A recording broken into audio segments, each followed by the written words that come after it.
పేగుబంధం. రచయిత ఆకురాతి భాస్కర్ చంద్ర. నిశ్శబ్దం ముసురులా పట్టింది. నెల రోజులైంది ఆ ఇంట్లో మాటలు వినబడి.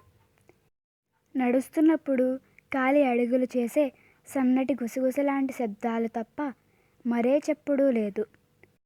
పంపు విప్పినప్పుడు వచ్చే నీళ్ళ చప్పుడు, పని మనిషి చేతిలో నుండి ఏదైనా పాత్ర చేజారినప్పుడు వచ్చే చప్పుడు కూడా సునామీ ప్రభంజనంలా అనిపిస్తోంది వసుమతికి.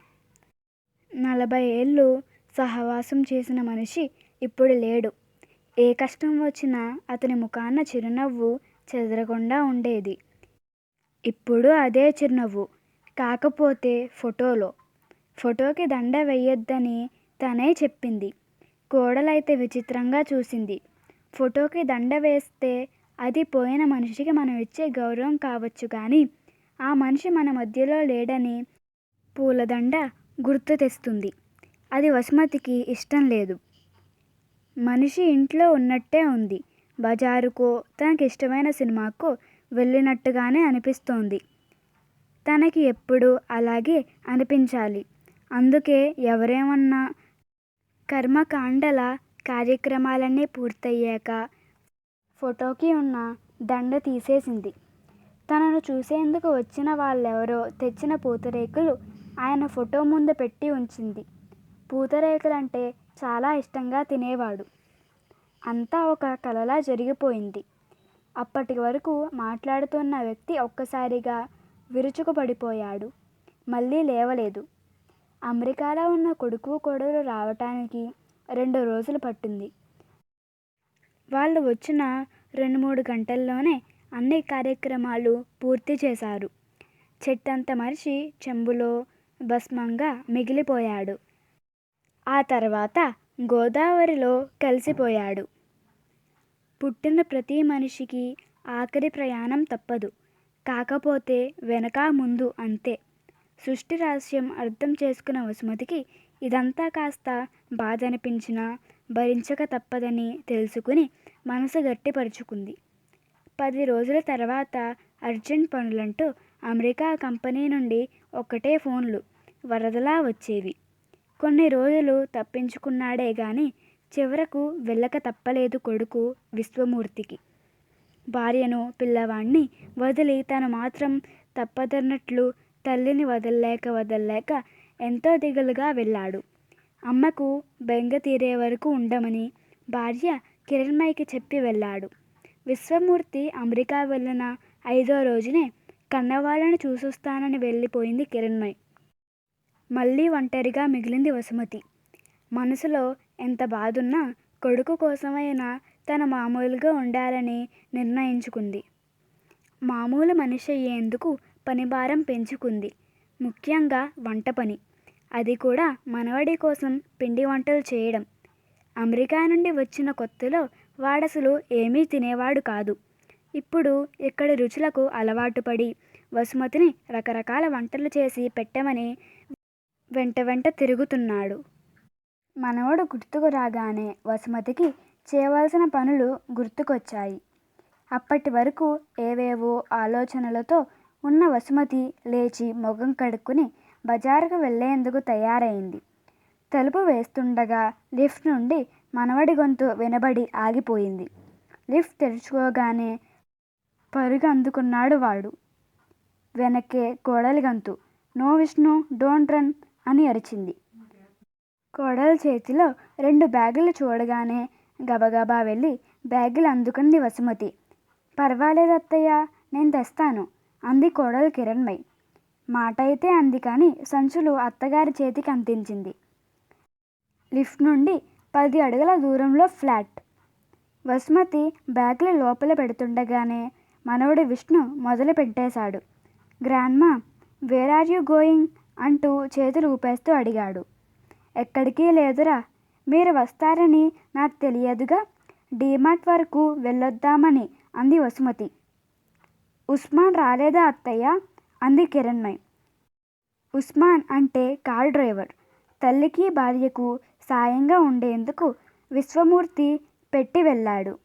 లేదమ్మా, ఈవేళ ఆదివారం కదా, పైగా మీరు కూడా లేరు.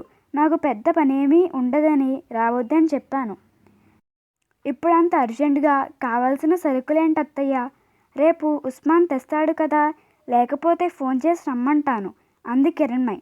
అక్కర్లేదమ్మా, ఈవేళ ఆదివారం కదా, ఇక్కడ లోకల్ మార్కెట్ ఉంటుంది, నాకు కాస్త కాలక్షేపంగా ఉంటుంది అని బయలుదేరాను అంతే. Grandma, I am also coming అని 2 చేతులు పట్టుకుని ఊపుతూ అన్నాడు విష్ణు.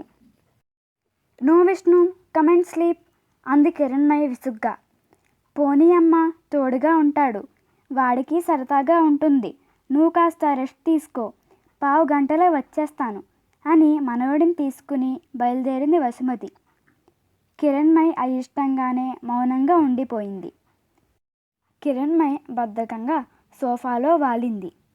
ఇంకా వారం గడవాలి, ఎప్పుడెప్పుడు వెళ్ళిపోతామా అన్నట్టుగా ఉంది కిరణ్మయికి. నిజానికి అత్తగారింట్లో ఇన్ని రోజులు ఎప్పుడూ లేదు. అమెరికా నుండి ఎప్పుడొచ్చినా 2-3 రోజులు ఉంటుంది. అప్పుడే వాళ్ళ నాన్నగారికో అమ్మగారికో ఆరోగ్యం దెబ్బతింటుంది. అమ్మను నాన్నను చూసుకునేందుకు కిరణ్మయి వెళ్ళి ఇంకా 4-5 రోజుల్లో అమెరికా వెళ్ళిపోతాననగా అత్తగారింటికి వచ్చేది. గత 8 సంవత్సరాలుగా ఇదే జరుగుతోంది. అన్ని రోజులు అమ్మతోనే ఉంటాడు విశ్వమూర్తి. అత్తగారింటికి వెళ్ళను కూడా వెళ్ళడు. మిత్రులతో తిరగడం, అమ్మతో కబుర్లు చెప్పుకోవడమే సరిపోతుంది విశ్వమూర్తికి. అందువల్ల కూడా అత్తగారంటే ఎక్కడో కొంచెం దుగ్ధగా ఉంటుంది కిరణ్మయికి. మామగారు పోవటంతో ఇన్ని రోజులు ఉండక తప్పలేదు. నిజానికి విష్ణుమూర్తి కూడా ఉండేవాడు. కంపెనీ ప్రాజెక్టులో ఏదో కీలకమైన పని కోసం వెళ్ళవలసి వచ్చింది. తల్లిని కూడా అమెరికా వచ్చేయమని చాలా బలవంతం చేశాడు. అత్తగారు వినలేదు. తను ఇక్కడే ఉంటానని మొండిగా చెప్పింది. కిరణ్మయి రమ్మని కానీ వద్దని కానీ సూటిగా ఏ విషయమూ చెప్పకుండా మౌనంగా ఉండిపోయింది. నువ్వు కూడా మా అమ్మకు చెప్పు అని విశ్వమూర్తి అడిగినప్పుడు పెద్దవారు ఆవిడకు ఏది అనుకూలంగా ఉంటే అదే చేయనివ్వండి అని సున్నితంగా తప్పుకుంది. వీడియో కాల్ ధ్వనికి ఉలిక్కిపడి ఛార్జింగ్ పెట్టిన మొబైల్ దగ్గరకు పరుగు తీసింది కిరణ్మయి. ఆన్ చేయగానే అవతల విశ్వమూర్తి ఆఫీస్ నుండి ఇప్పుడే వచ్చినట్టుగా ఉన్నాడు. ముఖం నిండా అలసట. హాయ్ అని, ఈవేళ కూడా ఆఫీస్కు వెళ్ళారా అంది కిరణ్మయి. విశ్వమూర్తి సన్నగా నవ్వాడు. విష్ణు ఏడి అన్నాడు. మీ అమ్మగారితో కలిసి డీమార్ట్కు వెళ్ళాడు. అమ్మ వెళ్ళటం ఏమిటి అన్నాడు విశ్వమూర్తి. మీ అమ్మగారు ఉస్మాన్ని ఈరోజు రావద్దన్నారు. విష్ణువుకి లోకల్ మార్కెట్ తనే దగ్గరుండి చూపిస్తానని తీసుకువెళ్ళారు అని తెలివిగా చెప్పింది. విశ్వమూర్తి మౌనంగా ఉండిపోయాడు. అమ్మ ఎప్పుడూ అంతే, అన్నీ తనే చేసుకుంటుంది. నాన్న బతికి ఉన్నప్పుడు కూడా ఇంటి పనులన్నీ తానే చేసుకునేది. కరెంటు బిల్లు, నెట్ బిల్లు కట్టడానికి మాత్రమే నాన్న బయటికి వెళ్ళేవారు. 40 ఏళ్ళ గవర్నమెంట్ సర్వీస్ చేశాను, ఇక నేను విశ్రాంతి తీసుకోవాలి అని ఎప్పుడైనా నాన్న అంటే నాకు వంట చేసి చేసి విసుగొచ్చింది. నేను విశ్రాంతి తీసుకుంటాను, హోటల్లో భోజనం చేయండి అని నవ్వేది. అమ్మకు భయం అనేదే లేదు. ఎక్కడ ఎలాంటి పనైనా తానే ముందుండి చేసుకునేది. చిన్న వయసులోనే పెళ్ళి కావటం, పెళ్ళైన 2వ సంవత్సరంలోనే తను పుట్టడం వల్ల అమ్మ తనతో స్నేహితుడితో ఉన్నట్టుగా ఉండేది. పెత్తనం చేయటం, భయపెట్టడం అసలే చేసేది కాదు. స్కూల్ నుంచి రాగానే హోంవర్క్ చేయించటం, తర్వాత తండ్రి వచ్చేంత వరకు ఒళ్ళో పడుకోబెట్టుకుని రాముడి గురించో కృష్ణుడి గురించో కథలు చెప్పుతూ నిద్రపుచ్చేది. స్కూల్ పిల్లలకు చాక్లెట్లు పంచడం అంటే సరదా. ఏదో ఒక కారణంతో ప్రతి నెల పిల్లలకు చాక్లెట్లు పంచుతూ ఉండేది. తన స్కూల్లో అమ్మ తెలియని వాళ్ళెవ్వరూ ఉండరు. మంచినీళ్ళు పోసే ఆయా నుండి ప్రిన్సిపల్ వరకు అందరినీ అమ్మ ఆప్యాయంగా పలకరించేది. అత్తయ్య గారు రాగానే ఫోన్ చేస్తాను అంది కిరణ్మయి. ఓకే, నేను డిన్నర్ అయిన తర్వాత చేస్తాను అని కట్ చేశాడు విశ్వమూర్తి. శ్రీరాముని దయచేతను నారుడిగా సకల జనులు పద్యం హృదయంగా పాడుతోంది వసుమతి. నాయనమ్మ ఒళ్ళో కూర్చుని ముద్దు ముద్దుగా పలుకుతున్నాడు విష్ణు. అప్పుడే నిద్ర లేచిన కిరణ్మయికి ఫిసుగ్గా అనిపించింది. విష్ణు, బ్రష్ చేసావా అంది. ఊహు అన్నాడు విష్ణు మారం చేస్తూ. ఫస్ట్ బ్రష్ ది టీత్ అని వసుమతి ఒళ్ళో ఉన్న విష్ణువుని భుజం పట్టుకుని లేపింది. నేను చేయిస్తానమ్మా అంది వసుమతి. వద్దత్తయ్య, ఈడు మీ మాట వినడు, మొండి. పద్యం నేర్చుకుంటున్నాడుగా, చేస్తాడులే అంది వసుమతి. ఇప్పుడా నీతి పద్యాలు నేర్చుకుని ఎవరిని ఉద్ధరించాలి చెప్పండి. వీడు స్కూల్కి వెళితే ఇంగ్లీష్ టైమ్స్ చదవాలి, సెలవుల్లో అవి చదువుకోరా అంటూ రెక్క పుచ్చుకొని లాక్కుంటూ వెళ్ళింది కిరణ్మయి. నేను పద్యం నేర్చుకుంటా అని ఏడవడం మొదలుపెట్టాడు విష్ణు. తెలుగు పద్యాలు నేర్చుకుని అడుక్కు తిందువుగాని అని వీపు మీద ఒకటి వేసింది కిరణ్మయి కొడుకుని. వసుపతి మనసు చివుక్కుమంది. తెలుగు పద్యం నేర్చుకుంటే అడుక్కు తినవలసి వస్తుందని ఒక తెలుగు తల్లి తన కొడుక్కి చెబుతోంది. పాలు తాగి రొమ్ము గుద్దడం అంటే ఇదేనేమో అనుకుంది వసుమతి. విష్ణు బాత్రూంలో ఏడుస్తూనే మొగం కడుక్కున్నాడు. అప్పుడప్పుడు కేకలు పెడుతున్నాడు. వసుమతి నిశ్శబ్దంగా ఉండిపోయింది. అదే రోజు సాయంత్రం విష్ణుని మళ్ళీ దెబ్బలు వేసింది కిరణ్మయి. ఈసారి విష్ణు బయట పిల్లలతో ఆటలాడుకుని మట్టి కొట్టుకుపోయాడనే కారణం. పిల్లలు ఆడుకోవాలమ్మా, అప్పుడే వాళ్ళు శారీరకంగానూ మానసికంగానూ ఆరోగ్యంగా ఉంటారు అంది వసుమతి విష్ణువుని తన దగ్గరికి లాక్కుంటూ. ఇదిగోండి, వీడి కోసం ఎన్ని గ్యాజెట్లు కొన్నారో చూసారా అని కుప్పగా పోసి ఉన్న ఎలక్ట్రానిక్ వస్తువులు చూపించింది కిరణ్మయి.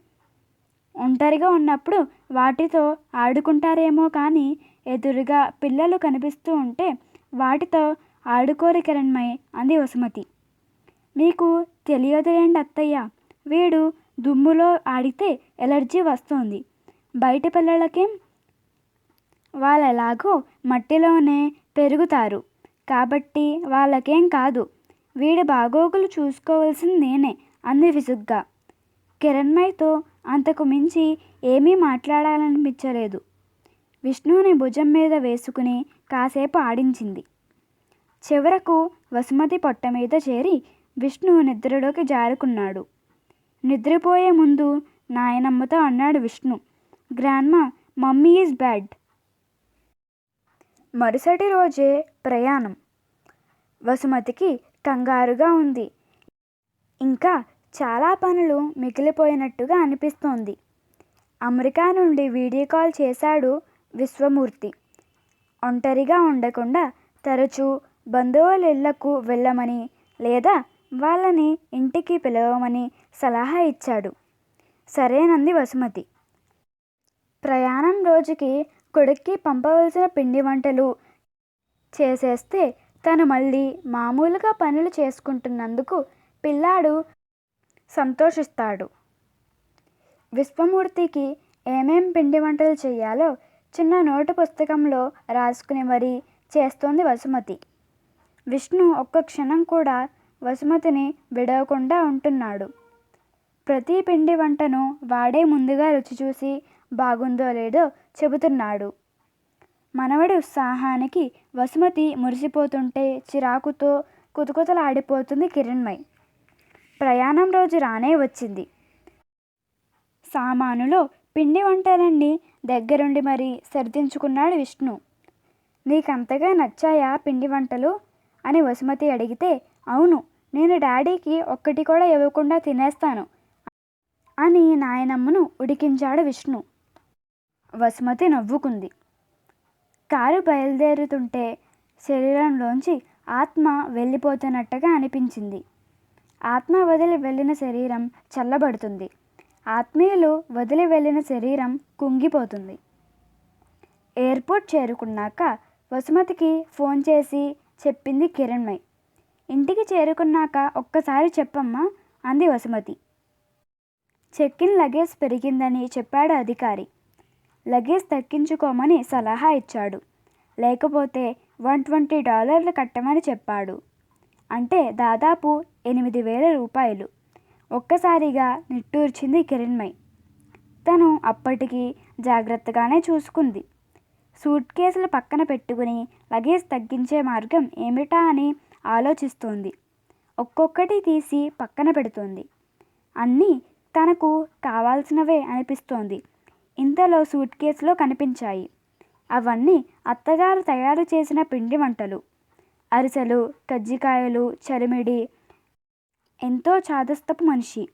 ఇవన్నీ కొడుక్కి ఇష్టమట. ఇప్పుడు అమెరికాలో కూడా ఇవన్నీ దొరుకుతున్నాయి. మోతబరువు తప్ప ఇంకే రకంగానూ లాభం లేదు. ఆ ప్యాకెట్లన్నీ తీసి పక్కన పెట్టేసింది కిరణ్మయి. అవన్నీ తీసి పక్కన పెడుతుంటే విష్ణు గొడవ చేశాడు. విష్ణు మీపి మీద ఒక్కటి చరిచి ఆ ప్యాకెట్లని డస్ట్బిన్లో వేసేసి సూట్ కేసులు మూసేసింది. చెక్ ఇన్ పూర్తి చేసుకుని బోర్డింగ్ పాస్ తీసుకుని ఊపిరి పీల్చుకుంది కిరణ్మయి. మరో గంటలో అమెరికా విమానం గాల్లోకి లేచింది. విశ్వమూర్తి ఆఫీసు నుండి వచ్చేసరికి కిరణ్మయి సూట్ కేసులు విప్పి బట్టలన్నీ బీరువాల్లో సర్దుతోంది. ఈ రోజుకి రెస్ట్ తీసుకోపోయావా? అంత అర్జెంట్ ఏముంది అన్నాడు విశ్వమూర్తి. పనైపోతుందని అంతే. పనికి అడ్డం పడిపోతూ ఉంటాయి సూట్ కేసులు. విష్ణు ఇంకా లేవలేదా? నిద్రపోతూనే ఉన్నాడు. అమ్మ ఎలా ఉంది? మీరు రోజు వీడియో కాల్ చేస్తున్నారుగా? కెమెరా చూపించేది అంతా నిజం కాదు. పర్వాలేదులేండి, ఇప్పుడిప్పుడే కాస్త కోలుకుంటున్నారు. తన పనులు తాను చేసుకుంటున్నారు. విష్ణు బాగా అలవాటు పడినట్టున్నాడు. కిరణ్మయి ఏం మాట్లాడలేదు. అయినా వాడు అమెరికన్ బోర్న్. ఇండియాలో ఉండాలంటే ప్రొసీజర్స్ ఫాలో అవ్వాలి. వాడిని అక్కడికి పంపించే ఆలోచన లేదు. కానీ అమ్మ ఇక్కడికి వచ్చేస్తే బాగుండేది. అమ్మకు తోచుబడిగా ఉండేది. విశ్వమూర్తిలో తల్లి రాలేదనో తను తీసుకురాలేకపోయాడనో బెంగ ఉండిపోయింది. కొన్నాళ్ళు పోతే వస్తారులేండి. ఇంతలో విష్ణు లేచి వచ్చి విష్ణుమూర్తి మెడను కౌగలించుకున్నాడు డాడీ అంటూ. Hi Vishnu, how is India? Nice. నాకైతే గ్రాండ్మా చాలా నచ్చింది. మరి గ్రాండ్మాని నీతో రమ్మని చెప్పకపోయావా? చెప్పాను, కానీ గ్రాండ్మా తర్వాత వస్తానని చెప్పింది డాడ్. గ్రాండ్మా ఇక్కడికి రాగానే నీకు నాకు స్వీట్లు చేసి పెడుతుంది. ఇండియాలో కూడా బోల్డని చేసి పెట్టింది నీకోసం కూడా అంటూ టక్కున నోరు మూసుకుని తల్లి వైపు చూశాడు. కిరణ్మయి విష్ణు వైపే కొరకొరా చూస్తూ ఉంది. వాడు ఏం చెబుతాడో అని. తాను ఎయిర్పోర్ట్లో పిండి వంటలు పారేసిన సంగతి డాడీకి చెప్పకూడదని ప్లేన్లో చాలాసార్లు వార్నింగ్ ఇచ్చింది. అయినా వాడు చెప్పకుండా ఉంటాడనేముంది, చిన్నపిల్లాడు, తానే జాగ్రత్తగా గమనిస్తూ ఉండాలి అనుకుంది. విశ్వమూర్తికి అంతా అర్థమైంది. తల్లికి వీడియో కాల్ చేశాడు. అవతల వసుమతి కనిపించింది. బాబు, వాళ్ళు క్షేమంగా చేరుకున్నారా అంది. కిరణ్మయి వెంటనే కెమెరా ముందుకొచ్చి చేతులు ఊపింది. క్షేమంగానే చేరిపోయాం అత్తయ్య గారు అంది. తర్వాత విష్ణు చేతులూపి హాయ్ గ్రాండ్మా అన్నాడు. వసుమతి కెమెరాలోనే మనవడికి ముద్దు పెట్టింది. నువ్వు కూడా వస్తే బాగుండేది కదమ్మా అన్నాడు విశ్వమూర్తి. వస్తానులేరా, తొందరేముంది, వస్తాను. అమ్మా, నువ్వు పంపిన అరిసెలు, కజ్జికాయలు, సున్నుండలు ఇప్పుడే రుచి చూశాను. చాలా బాగున్నాయమ్మా. నాకిష్టమని అరిసెల చలిమిడి కూడా పంపావు కదా, చాలా స్వీట్గా ఉంది. అసలు రుచి మారలేదమ్మా. నా చిన్నప్పుడు ఎలా చేశావో ఇప్పటికీ అదే రుచితో చేశావు. సున్నుండలైతే సూపర్. నెయ్యి ఇంట్లో నువ్వు తయారు చేసిందే వాడినట్టున్నావు. మంచి గుమాయిస్తుందనుకో. చిన్నప్పుడైతే 1/2 డజన్ లాగించేవాణ్ణి, కానీ ఇప్పుడు పొట్ట వచ్చేస్తుందని భయం వేసింది. ఒక్కటే తిన్నాను. కజ్జికాయల్లో కొబ్బరి పొడి అదిరిపోయిందనుకో. యాలకుల వాసన ఇంకా నా చేతికి అలాగే ఉంది. విష్ణుగాడికి కజ్జికాయలు బాగా నచ్చేశాయి. నువ్వు లోపల పెట్టిన కొబ్బరి పొడి, శనగపొడి లోపలికి ఎలా వెళ్ళాయో చెప్పమంటున్నాడు. నువ్వు అమెరికా రాగానే నీ పక్కనే కూర్చుని అవన్నిటినీ మళ్ళీ చేయించుకుంటాడట. నాకు ఒక్కటంటే ఒక్కటి కూడా పెట్టకుండా నువ్వు చేసినవన్నీ తానే తినేస్తాడట అని పక్కున నవ్వాడు. వసుమతి కూడా నవ్వింది. కిచెన్లో నుండి అంతా వింటున్న కిరణ్మయి మొద్దుబారిపోయి నిలిచిపోయింది. అత్తగారు తనకు ఏమేమి తినుబండారు ఇచ్చిందో అవన్నీ రుచి చూసినట్టుగానే చెబుతున్నాడు భర్త. విష్ణుకి ఏమీ అర్థం కావటం లేదు. తల్లి ఎయిర్పోర్ట్లో పాడేసిన తినుబండారాల రుచులన్నీ తన తండ్రి నాయనమ్మకు ఎలా చెప్పగలుగుతున్నాడు? అన్నీ తిన్నట్టే చెబుతున్నాడు. విశ్వమూర్తి ఇంకా తల్లితో గలగలా మాట్లాడుతున్నాడు. తన ఇష్టాయిష్టాలు తెలిసిన తల్లి తన కోసం ఏమేం పంపి ఉంటుందో, వాటిని భార్య ఏం చేసింది ఉంటుందో తను ఊహించగలిగాడు. అయినా ఒక అబద్ధం తన తల్లిని సంతోషంతో ఉంచుతుందని అతనికి తెలుసు. తన కంట్లో నుండి ఏకధారగా జారువారుతున్న నీటి బిందువులు కనిపించకుండా ఉండేందుకు కెమెరాకు కాస్త దూరంగా జరిగాడు విశ్వమూర్తి. తన దేశానికి నాన్ రెసిడెంట్ కావచ్చు కానీ తన తల్లి హృదయానికి ఎప్పటికీ రెసిడెంటే. ధన్యవాదములు.